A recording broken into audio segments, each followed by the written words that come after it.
யாதி கிருஷ்ணா, இன்னைக்கு என்ன பண்ண கண்ணனுக்கு நைவேத்தியம் என்ன பண்ண போறேன்னு செட்டிநாடு பழப்பாயசம். அதுக்கு ஒரு 1/2 லிட்டர் பால் எடுத்து வச்சுருக்கேன். அப்புறம் ஒரு 10 முந்திரி பருப்பு, 10 பதாம் பருப்பு ஊற போட்டு வச்சிருக்கேன். அப்புறம் 2 டேபிள் ஸ்பூன் அரிசி, 5 ஏலக்காய் அதையும் ஊற போட்டு வச்சிருக்கேன்.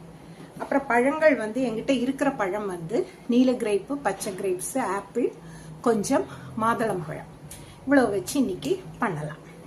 வாங்க நமக்கு கண்ணனுக்கு வேண்டி செட்டிநாடு பழப்பாயசம் பண்ணி நைவேத்தியம் பண்ணலாம். இன்னைக்கு அதுக்கு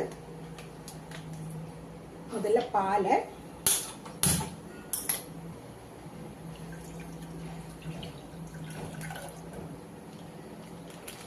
இந்த பால் பொங்கறதுக்குள்ள முந்திரி பருப்பும் பதாமையும் நைஸா அரைச்சு வச்சுடுறேன். அதே மாதிரி இந்த அரிசியும் ஏலக்காயும் ஊற போட்டிருந்தேன் இல்லையா, அதையும் நல்ல நைஸா அரைச்சிட்டு வந்துடுறேன்.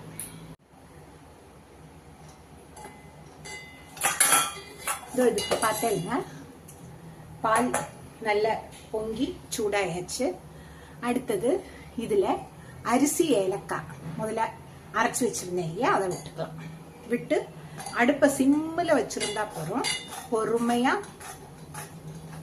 இத கிண்டி கொடுக்கலாம், இல்லாட்டா கட்டிடும் வேற மாதிரி. பதாம முந்திரியும் இதுக்கு ஒரு ரிச் கிரீமி டேஸ்ட கொடுக்கும்.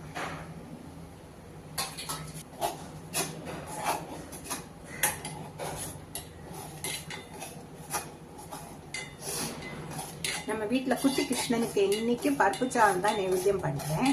அப்ப இன்னைக்கு பாயசம் ரொம்ப நாள் ஆச்சு கிருஷ்ணனுக்கு பண்ணி சொல்லி இன்னைக்கு பண்ணலாம்னு நினைச்சேன். ஏன்னா பழங்கள் எல்லாம் வாக்கா இருந்தது, அப்படியே பண்ணிடலாம். சர்க்கரைக்கு பதிலா நான் மில்க் மேடு போட்டுக்கிறேன். கல்யாண வீட்டுல எல்லாம் அந்த மில்க் மேடு தான் போடுவாங்க.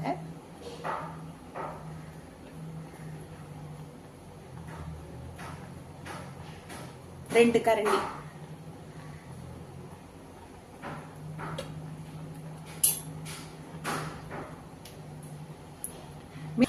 மில்க் மேட் இல்லாட்டா பிரச்சனையே இல்லை, சர்க்கரை போட்டுக்கலாம்.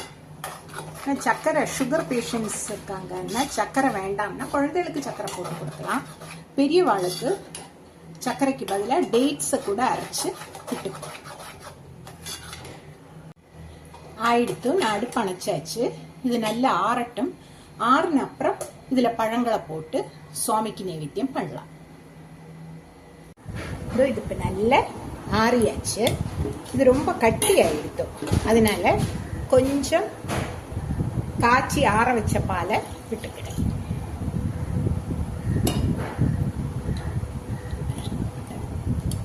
இனி இதுல பழங்களை நம்ம போட்டுக்கலாம். ஆப்பிள், நீல கிரேப்ஸும் பச்சை கிரேப்ஸும் இருந்தது, அதையும் போட்டுக்கிறேன். அப்புறம் மாதுளம் பழம், உங்கள்கிட்ட என்னெல்லாம் பழம் இருக்கோ அது எல்லாமே போட்டுக்கலாம். இல்லை மாதுளம் கிரேப்ஸ் கண்டிப்பா போட்டுக்கணும், அப்பதான் நல்ல கலர்ஃபுல்லா இருக்கும். இனி இதை நம்ம சர்விங் பவுல்ல எடுத்துக்கலாம்.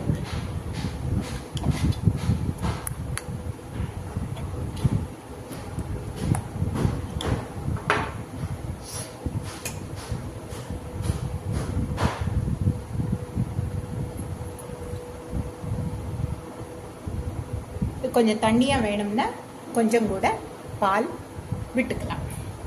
அவ்வளவுதான். இன்னைக்கு நம்ம செட்டிநாடு பழ பாயசம் ரெடி ஆயாச்சு. இனி இதை சுவாமிக்கு நம்ம நைவேத்தியம் பண்ணலாம். இதோ பார்த்தீங்கன்னா சுவாமிக்கு ஜோரா நைவேத்தியம் பண்ணி முடிச்சாச்சு.